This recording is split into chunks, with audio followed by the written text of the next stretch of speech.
Welcome to Between the Covers, the show for readers and writers and lovers of books. I'm Stephanie Larkin, and I'm an author and publisher at Red Penguin Books. At Red Penguin Books, we work with authors of all types and genres. So if you have a book in your head or your heart, or maybe you have 300 pieces of loose leaf shoved in a drawer, please visit us at redpenguinbooks.com and unleash your inner author. I am Stephanie, and I am so delighted to be joined by two fabulous writers this evening from all across the state. So that's one of the joys of recording remotely, is we get a little bit of everything. Reyna Marder Gentin is hailing from Westchester tonight, and from way up in the western region, we have, he's laughing, Dennis Anthony Wilson joining us on the air. Thank you so much for joining us. Thank you. Thank you. You're very welcome. I'm thrilled to have you. Reyna is the author of a book which will be coming out shortly, My Name Is Layla. But before that, her first novel, Unreasonable Doubts, was an award winner. And we're thrilled that she is the 2019 Women's Fiction Writers Star Award finalist for Unreasonable Doubts. So I have no doubt that they are just waiting with bated breath for My Name Is Layla. So please welcome Reyna Marder Gentin. Thanks for joining us. How are you tonight? I'm great. Thank you so much for having me. Oh, I'm thrilled to have you here tonight. And you come to writing from such a background. I mean, you were a lawyer. I was a criminal defense attorney for almost 25 years. I did criminal appeals in a public defender's office. So and thus that first novel, Unreasonable Doubts. Correct. It was a romantic legal thriller. And I was reading your biography, and I love how you came to writing. Was it a friend who asked you to go to a writer's workshop or something? A good friend of mine, she knew that I was beginning to try to figure out what to do with myself after I stopped practicing law. I still volunteer, but after I quit my job, and she asked me to come with her to a class at Sarah Lawrence College, which is right around here, and it's a wonderful college, and it has a wonderful writing institute for adults, not people not looking for credit, just looking to learn the craft. And she asked me to come with her to a memoir writing class, which I thought was completely crazy because I'm not I'm not writing a memoir. I don't have that kind of life. I don't, that's not my thing. But I went, and it was fantastic, and it really changed my life. Set me up for writing, so. Huge shout out to your friend for asking. Huge shout out. Shout out to everyone. I'm glad she didn't ask you to go to a quilting class or something. Right, definitely. So that's an auspicious start to a writing career, and then you began Unreasonable Doubts. Now, that's a romantic, legal, based in any truth there? I don't think you found your husband through the court system, if I remember correctly.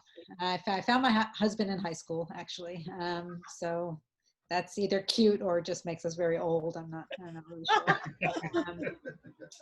Yeah, so based in truth, well, I would say inspired by real life.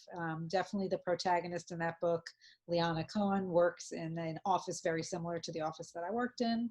And some of the things that she deals with of feeling burnt out and feeling like she's not sure she's taken the correct path mirror issues that I had by the end of my time there. The romantic part, no, she has a I don't want to say a liaison. I don't know. She has some kind of involvement with one of her clients, and that definitely did not come from real life. Delighted to hear that. And yeah. Since we're filming, we're definitely going to stick with that.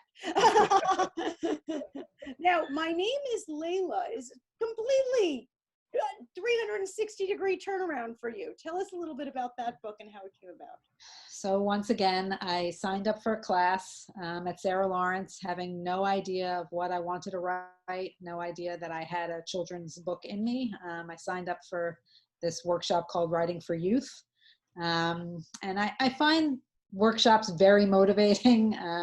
Somehow when I have pages due and I've paid money and someone is gonna, critique me and I'm gonna critique them, I wanna get the most out of it. So I came in every week with my 5 to 10 pages, which is, basically in a kid's book, that's basically a chapter a week. I took the class for a year.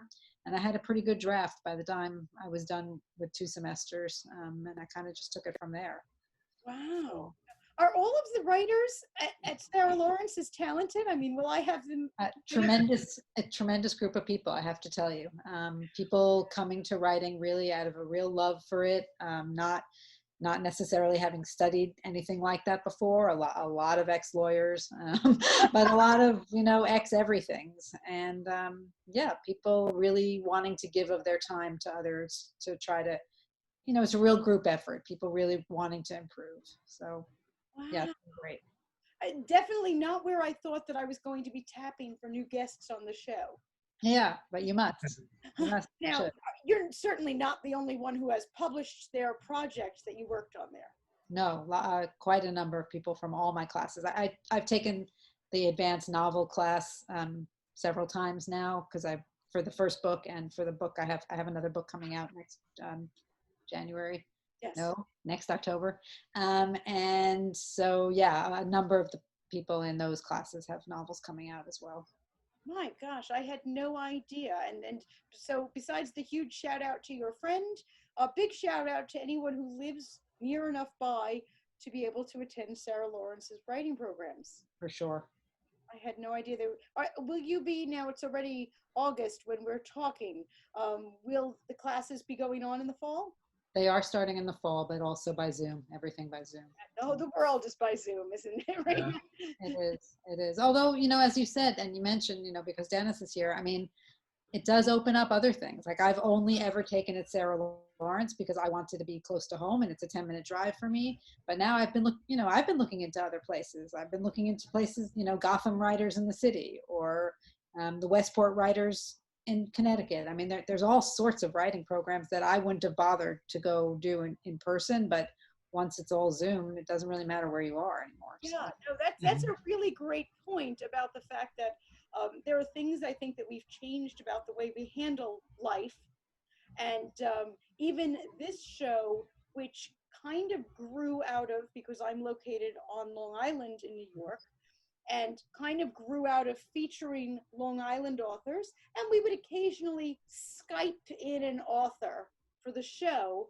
But ever since we went remote, I would say, I don't think I've had any authors that were really, Reyna, you might be the closest to driving distance, and maybe a handful. Right. But for the most part, they've been all over the place. Right. So you're right, you can look at other programs. Not that we're trying to steal you away. Oh, no.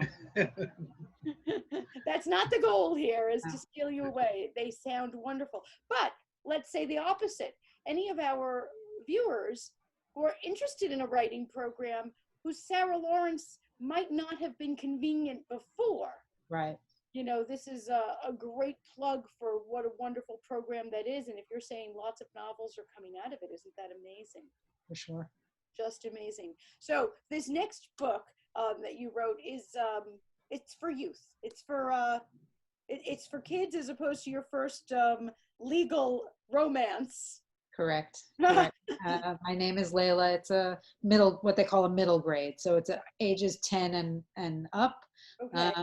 A number of adults have read it and kind of been moved by it. So I think it kind of also appeals to your inner child, I hope. It's not written down. It's written, it's substantive.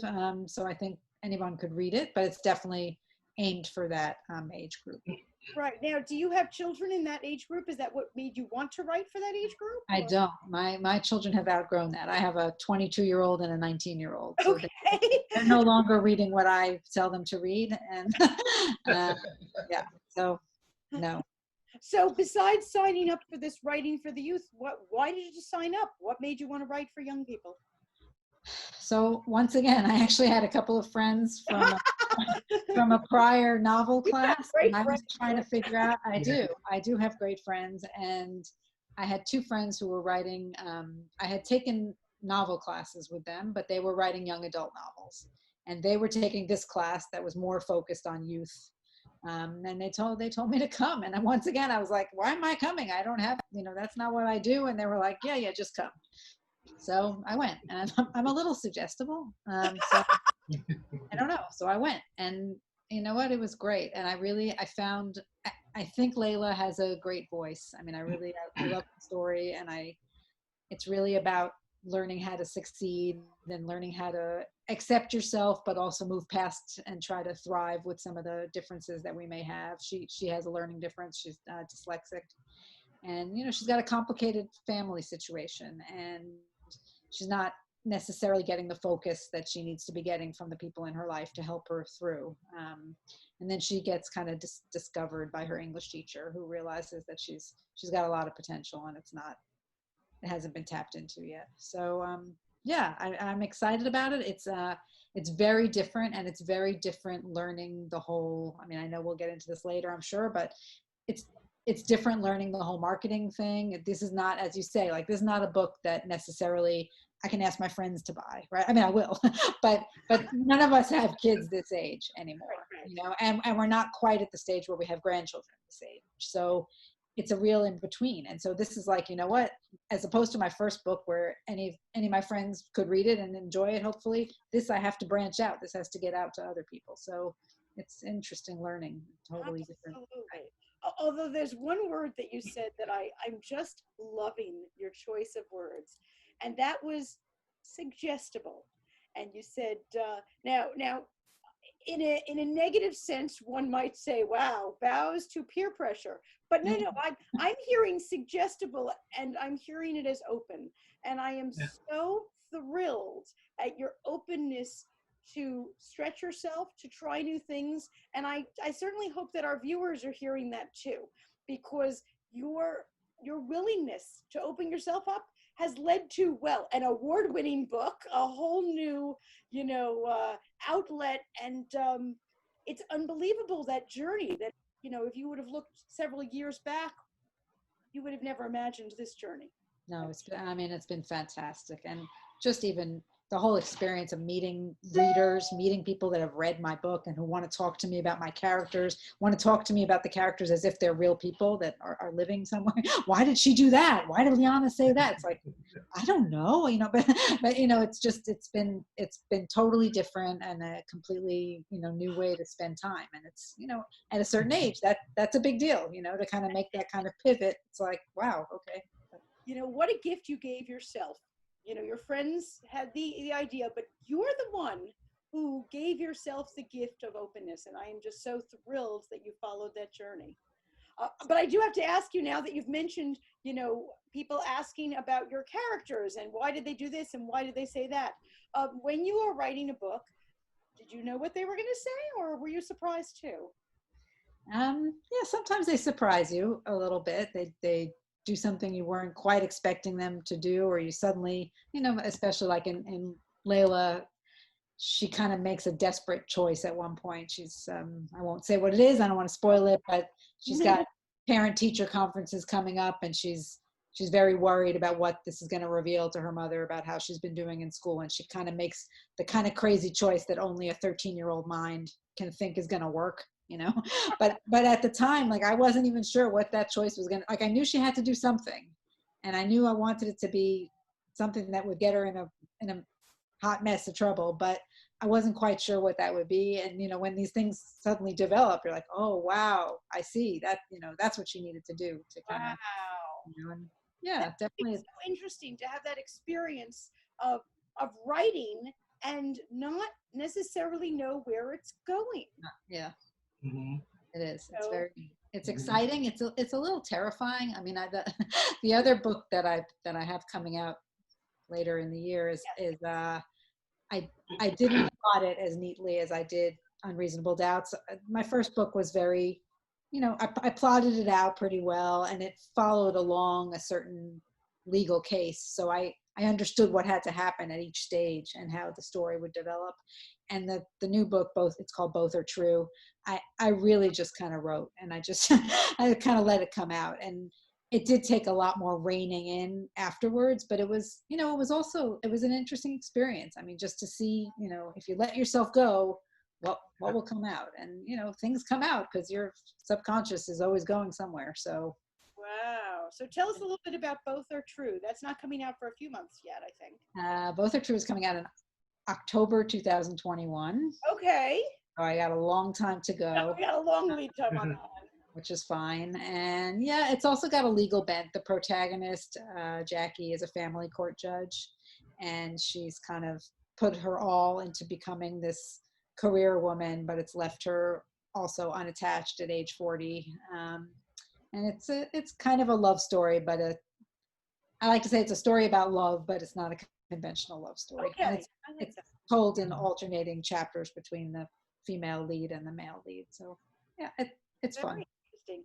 But if we read all three of your works in a row, we were going to see carefully crafted to flying by the seat of your pants. Yeah, a little bit. And you'll tell me what works. I don't know. I dare say they all work, but question, which one did you find the most enjoyable then to write? I mean, both are true was fun. I started it and then also worked on it again 2 different summers where I took a Sarah Lawrence workshop, which was 10,000 words in a week. Wow. And you had to every day come in with 2,000 words, and it was crazy. It was like hours and hours. I mean, the class itself was 4 hours, and then you had to go home and just write for hours and hours just to get that out.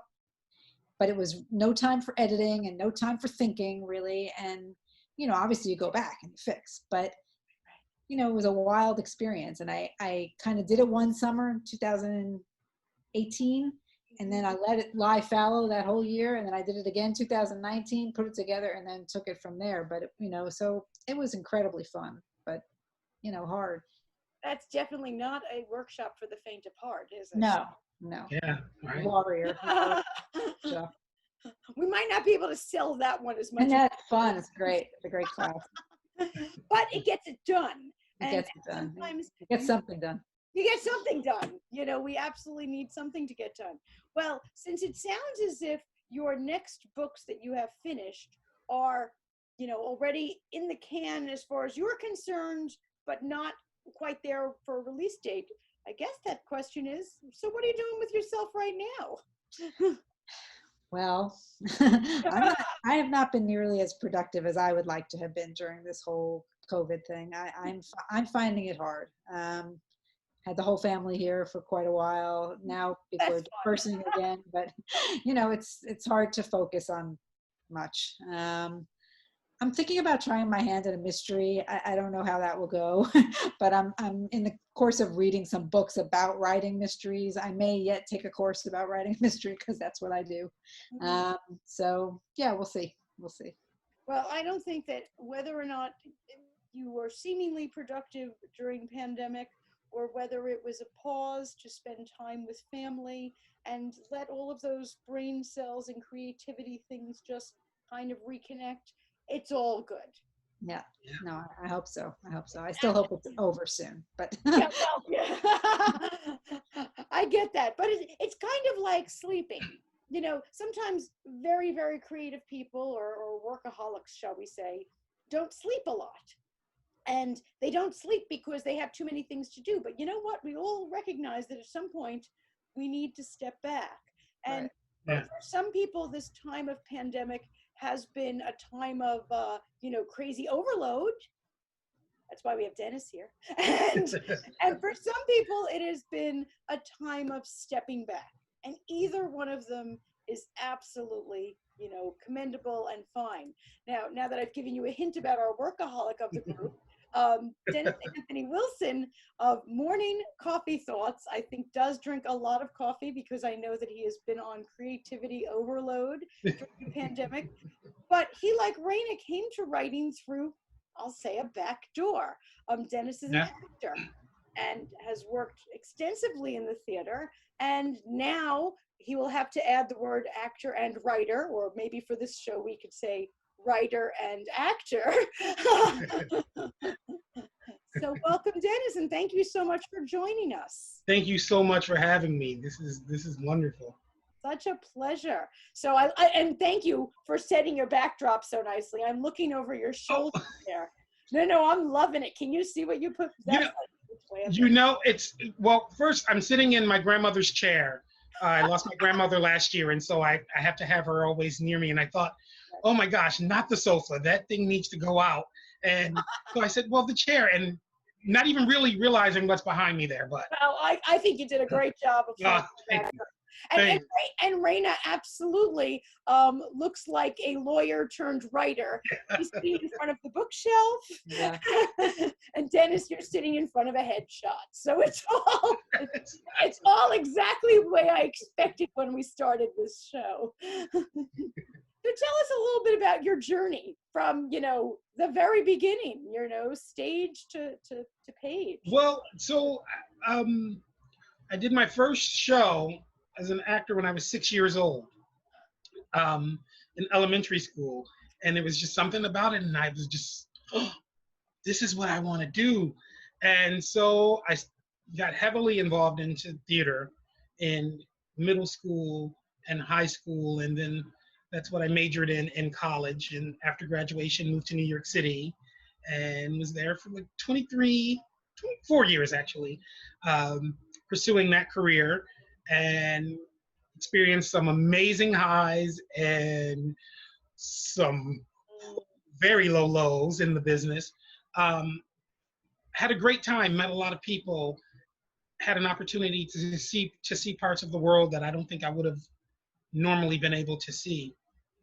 And with the writing, that came so late into the picture. I understood writing. I understood authors and playwrights, and I'm always reading scripts, but I never tried it. I had never. And then, so quite frankly, I had gone through a breakup of a relationship, and it was an ouchie. It hurt, and I was just sitting there wondering, well, literally on the floor in my living room, wondering, like, why is this affecting me so much? People break up all the time. Like, this is not a big thing. So I reached out to, like Reyna was saying, a friend. And this friend suggested, well, why don't you start writing? And I said, well, no, I don't write. I wouldn't know what, And so he said, no, listen, just whatever it is you're feeling, don't even think, just write. So one day I picked up literally a pen, not a pencil, because I didn't want to erase anything, a piece of paper. And I set the pen down on the paper, and it just started coming out. I didn't think about it. I didn't plan one single word. I just started writing, and it ended up being a poem. And so I'm like, oh my gosh, I finished that. And then I did another, and it was literally just flying out. And so I wrote the first poem in, it was August of 2011. February of 2012, I self-published a book of poetry, like it was just coming. And so that's how it all started. I have the 3 books out. The first one was My Void, My Voice, because going through all of that heartbreak, I found my voice. And then the second book, Eros Dennis, was just poetry and just getting me closer to a peace of mind. Eros being the god of love, the god of not all knowing, but the god of the divine, of getting closer to that higher being. And then Morning Coffee Thoughts. That every morning when I get up, I have my coffee and I just kind of think of little things to say to myself. I just make up things to make me smile or laugh. Because when I leave the house, I want to be armed with a smile. I think that's the greatest thing, the greatest gift as human beings we can give each other, a smile. That simple. And so I started posting my morning coffee thoughts on Facebook. And then I started getting all of this feedback. Oh my gosh, I can't wait to see what your morning coffee thought is going to be tomorrow. I loved your morning coffee thought today. And I thought, maybe I should just put this into a book. There's a book there. And so that's how that came about. Wow. Yeah, there's a lot of books that are coming out of Facebook. We've, because I'm a publisher, and we've published several Facebook-inspired books, I'll say, that have grown out of either the postings of one, like you're doing, or some from a collaborative effort from all the people posting on postings, people who are posting pictures. We're doing a photography book right now that's pretty much grown out of an Instagram feed. I think it's a great way. If you can't go to Sarah Lawrence for writing classes, go to Facebook, and it'll get you, it's those juices going, because you immediately have an audience, which sounds like what worked for you is you immediately had an audience. Yeah, well, and I have a strong belief that we're all, just as human beings, we're all connected to each other spiritually, whether we know each other or not. And so because of that connection, I feel like we have a responsibility to each other, to uplift each other, to support each other, to be kind to each other, to make each other smile. And boy, don't we need that in the world today. And so a lot of that is growing out of those social media realms, Facebook and Instagram, because of that spiritual connection that's beyond the computer that I think we have. No, I think you're absolutely right. One of the things that you said that, boy, did it register with me, especially in this time of COVID. You said how you start every day with your coffee because you want to go out into the world with a smile. And I am such a smiler, and you mentioned what that is to other people. I think that's the one thing that bothers me the most about COVID is we go out with a mask. We go out, yes. Oh my gosh, it's killing me. Yes. Yes. I just don't know what to do when I pass people. I have this big smile on my face, and they have no idea. No idea. Yeah. My son said I should nod. I said, this is not the same thing. Daddy, what can I do? What can I do so I can smile at all those people? I don't know. You know, well, so if the eyes are the windows to the soul, if you smile, your eyes will brighten.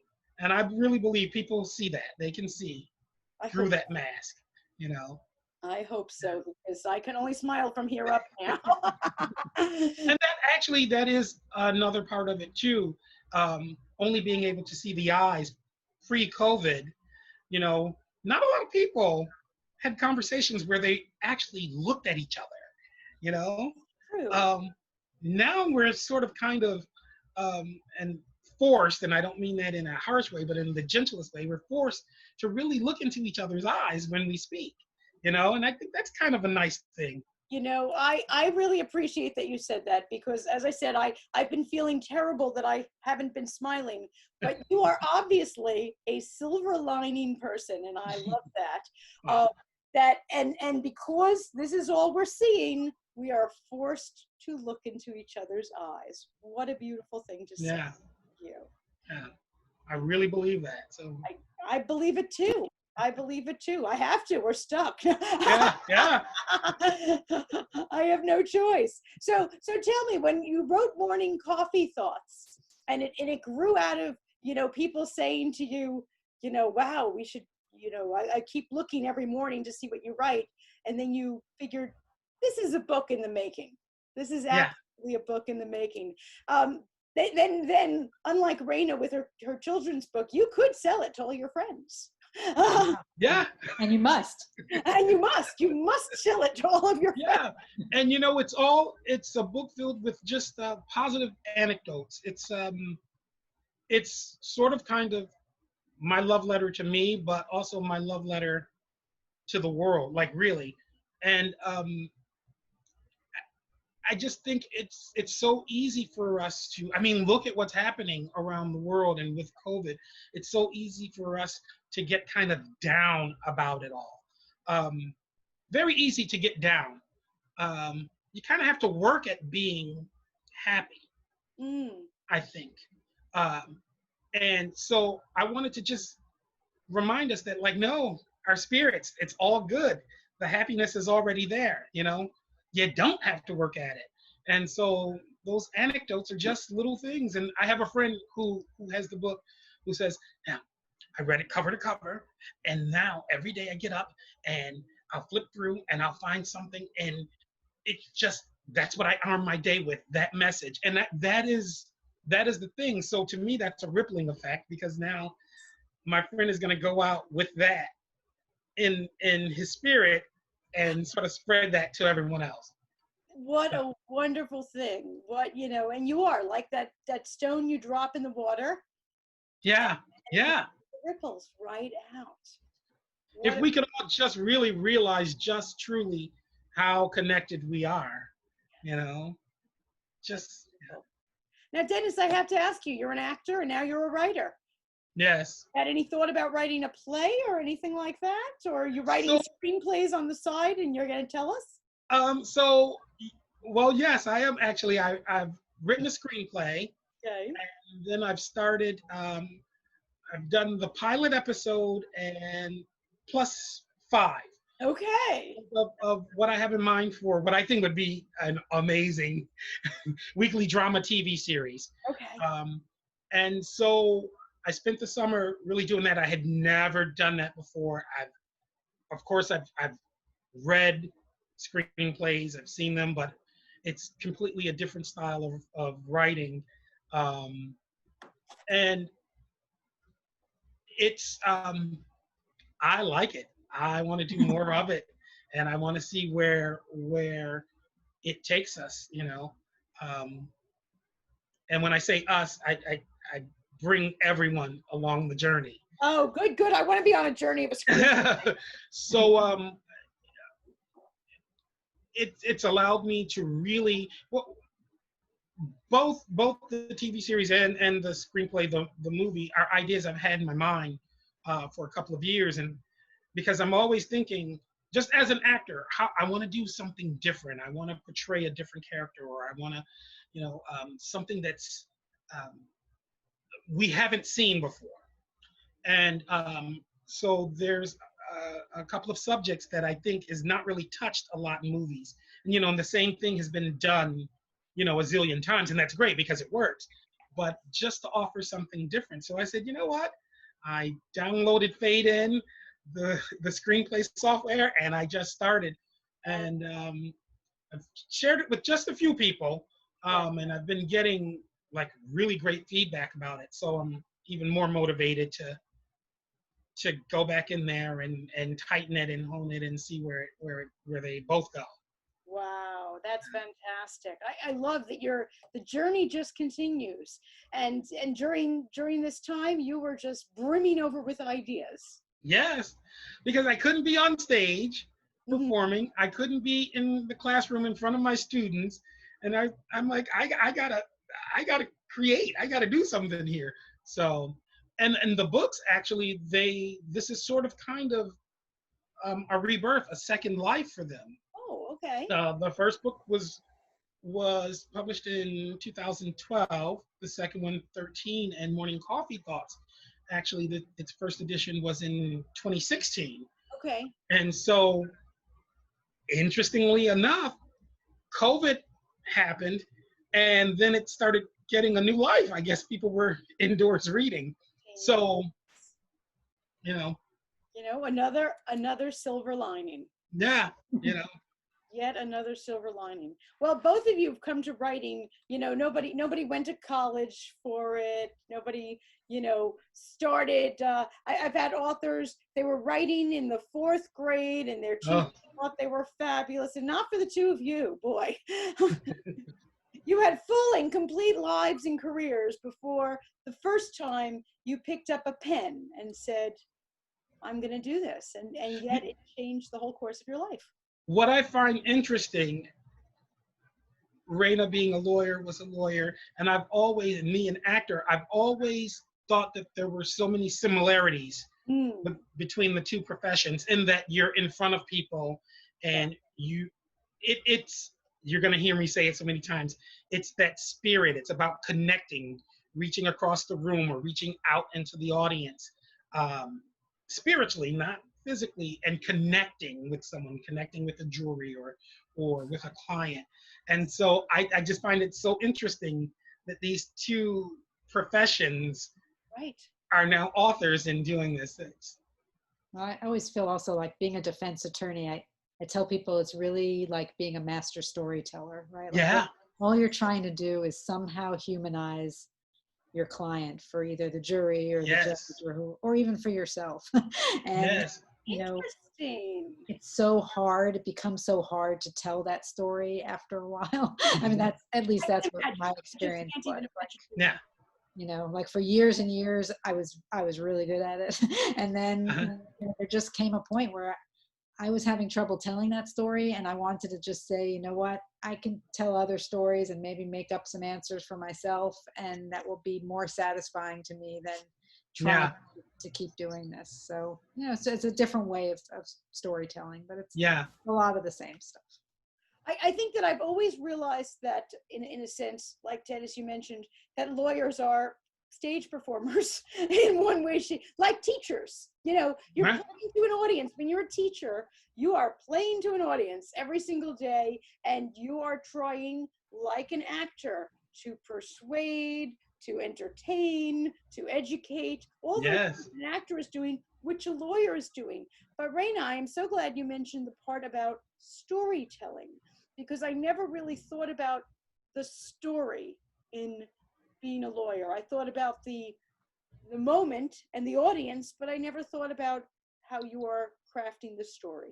I mean, I think it's very clear when you're an appellate attorney, which is what I was doing. So you're not actually standing up in front of a jury. You're not meeting your client in person. What you're doing is you have to sit down and you have to fashion a brief that is basically a story, and you basically have to tell the facts in a way that is going to put your client in the best light possible. And these are people that have not, for the most part, done pretty things, right? So, you know, you do have to learn how to be persuasive, and you have to learn how to dig deep for what the underlying emotions can be that can appeal to, you know, somebody, to make them want to give your client a chance, make them want to see your client in a different light than they are being seen in. So I think in a writing sense, and I was thinking about this when Dennis was speaking also, it's like the backstory.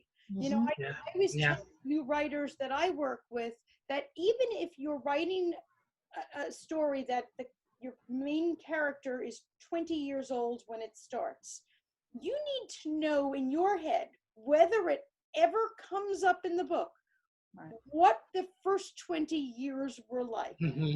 Were they born with a silver spoon in their mouth? Were they abused as a child? Were they an army brat and they were moved all over the place? What was that person like for the beginning of their life? You really can't write them from here without knowing.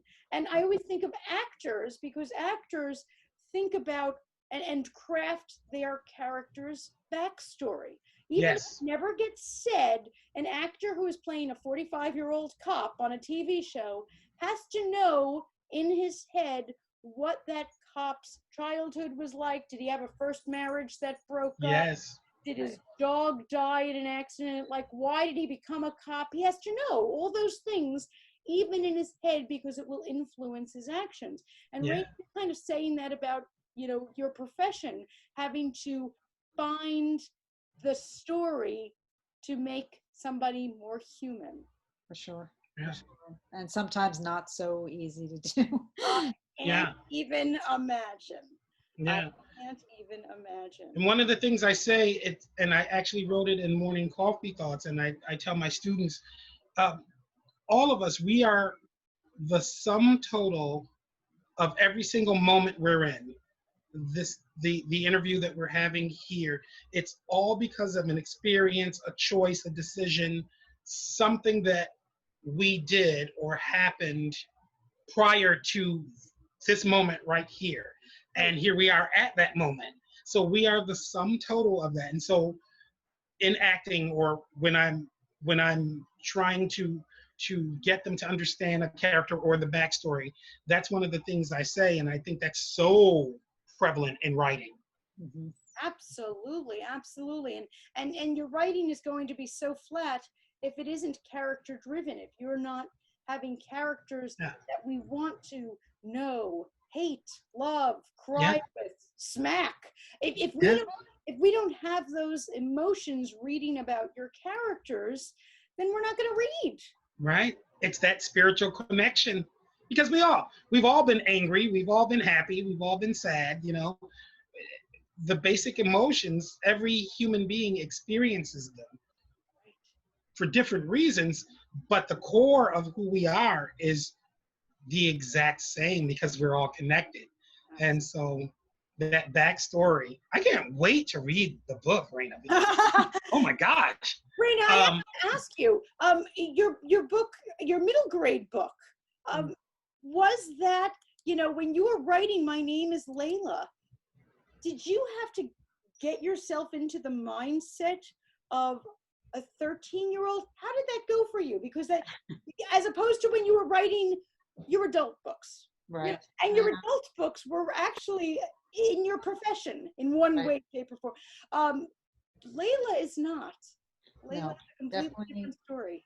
Definitely harder to get back into that mindset, although she's got a lot of spunk and she's got a lot of resilience. And I think, you know, she has, I hope, some qualities that I have. So it was, you know, that part was a little easier. But, you know, what I really enjoyed writing about it was that a lot of the book was not things that I knew from personal experience. Like the first book, Unreasonable Doubts, if someone had said, is this your life? I would have said no, but so much of it, there was so much me in that book. And in this book, you know, she comes from a complicated family life, and I didn't really have a particularly complicated family life growing up, thankfully. She has this learning difference, and school came easy to me, so that, you know, I didn't have that. And, you know, she kind of, as I said, makes this crazy choice that gets her in trouble, and I never did anything crazy as a child. So, you know, in a lot of ways, I had to dig deeper to really kind of get to the universal emotions and truths. Like you're saying, everybody's connected and everybody has, in a sense, the same emotions really at bottom. I mean, her frustration and her need to be heard and her need to be seen, you know, are universal concepts. And it doesn't matter that I didn't have exactly the experience that she had. So, you know, in some ways it was harder to get into her voice, but that challenge I found exciting. And it was a really kind of a break from the first book where I was so invested in the story. You phrased it so beautifully and with such insight. You know, one major tip that all writers hear is write what you know. And that sort of, you know, was done very, very literally with your first book. But even with this one, that is middle grade fiction, that is about a young girl who is from a very different background with very different experiences, as you're explaining it, you're talking about how you do know because of these universal human emotion themes. So you are writing from a place of write what you know, even when delving into characters or situations that you don't know. That was very beautifully put. And I think that a lot of people will love hearing that, because I hear people say, does that mean I can only write about people like me? But the way you explained it, no.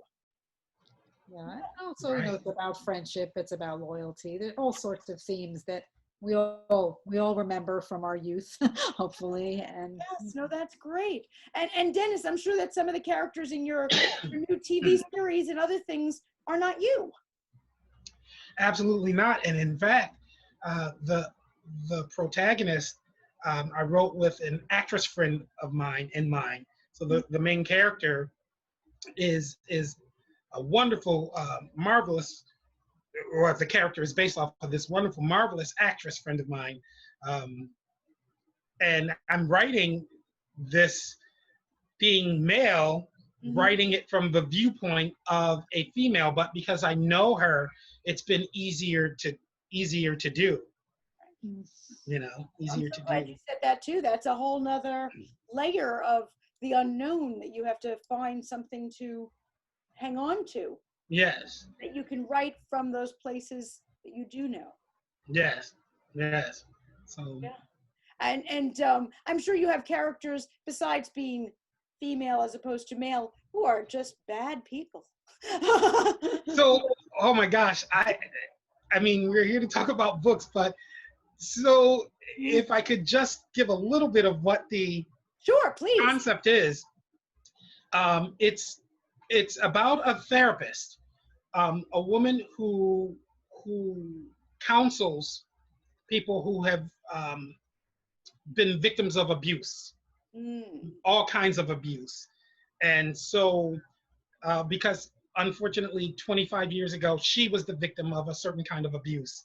And so through counseling, she's not only helping them She doesn't call them victims, she calls them survivors. She's helping herself through what she went through.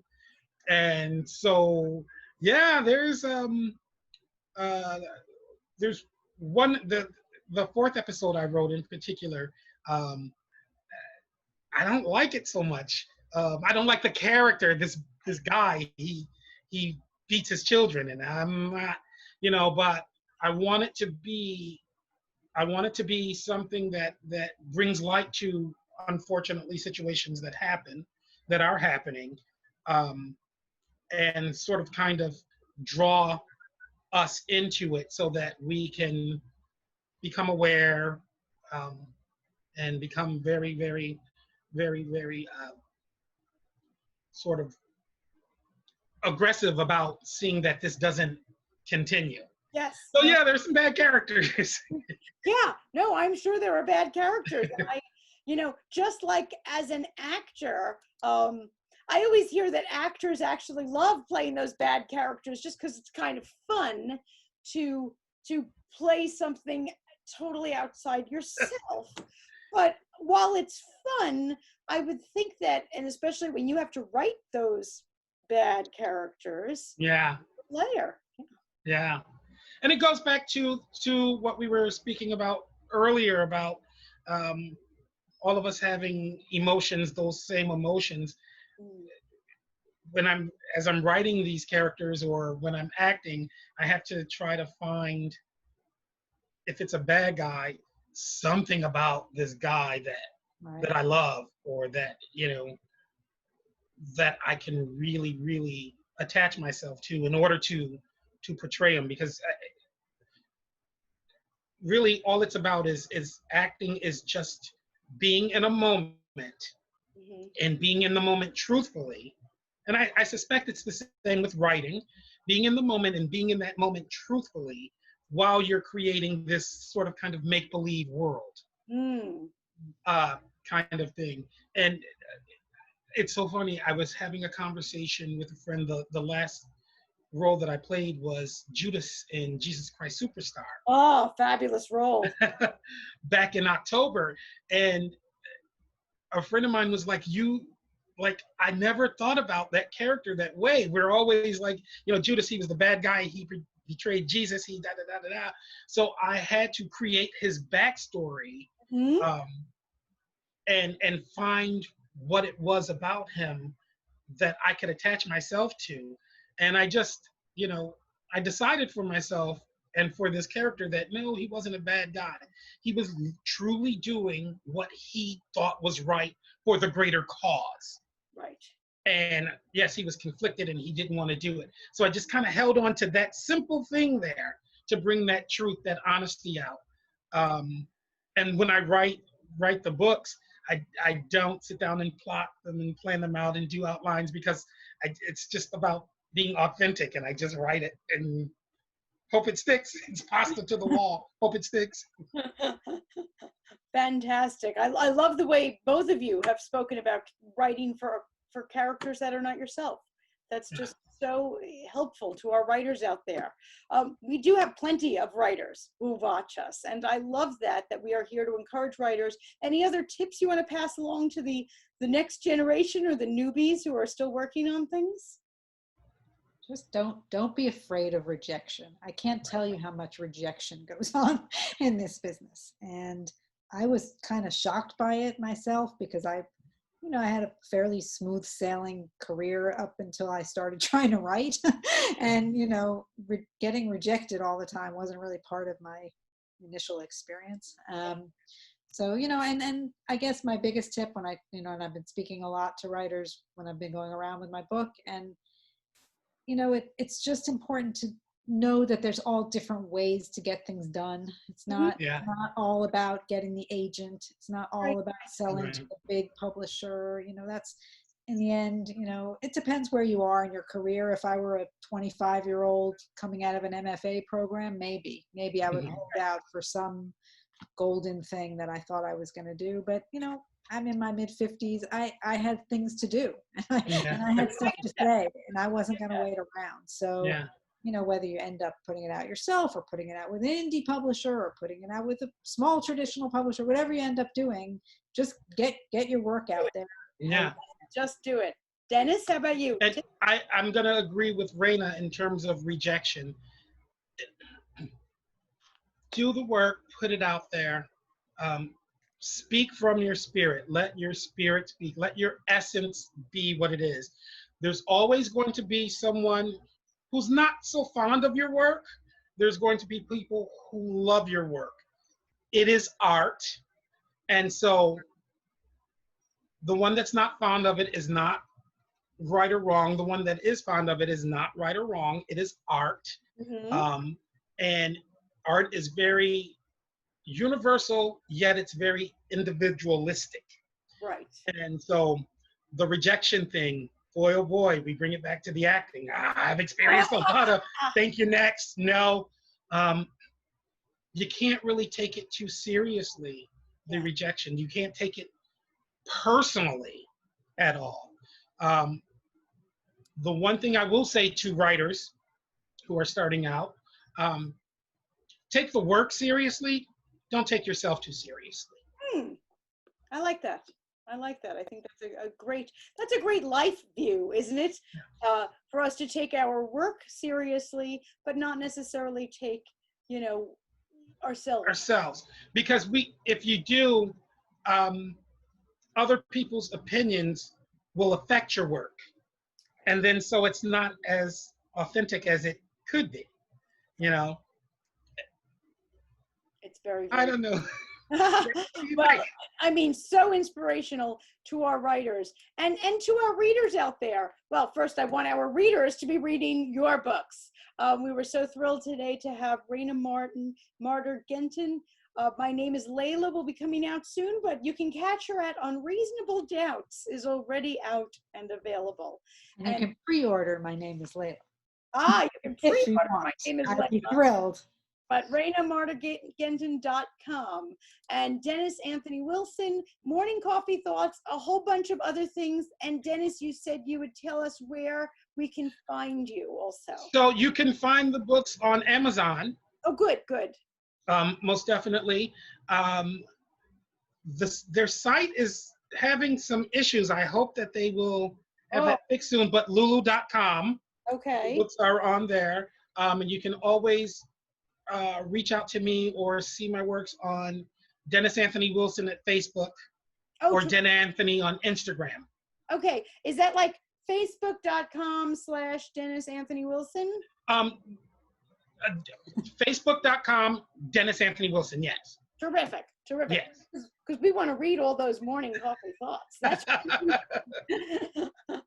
I absolutely need my morning coffee thoughts. I need it as much as I need the actual coffee itself. I agree with you. We all do. Well, I can't thank you enough, and I certainly hope when your next book comes out that you join me here so that we can share in the excitement and the joy and share those books with our viewers. You two have been unbelievably inspirational. And absolutely. I think that we have started a whole new group of writers off of this. So I can't thank you enough. And to our viewers out there, thank you for joining us on Between the Covers. You can visit the website at betweenthecoverstv.com and catch our authors and all of our past episodes. And I'm going to ask Dennis and Reyna to please keep us abreast of their trajectories and excitement so that we can keep our own website and email updated with all of their exciting events. So thanks. Absolutely. And happy writing. Thank you. Reyna, so nice to meet you.